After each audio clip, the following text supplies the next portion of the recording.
Hi అండి. ఎలా ఉన్నారు?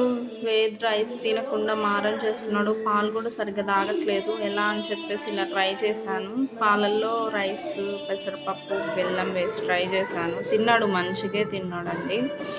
రైసే బాగా విసిగిస్తున్నాడు. రోజు ఒక వెరైటీ చేయడమే బెటర్ అనిపించింది. అందులో రైస్‌లో కార్బోహైడ్రేట్స్ తప్పితే ఏముండవు కదా! ఈ పాలు, బెల్లం, పెసరపప్పు ఇందులో అయితే ఐరన్ మంచిగా దొరుకుతుంది.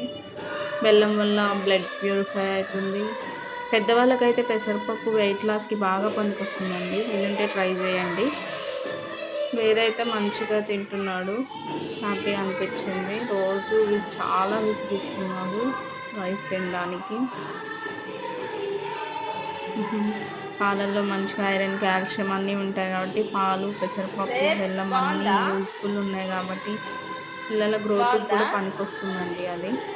Thanks for watching.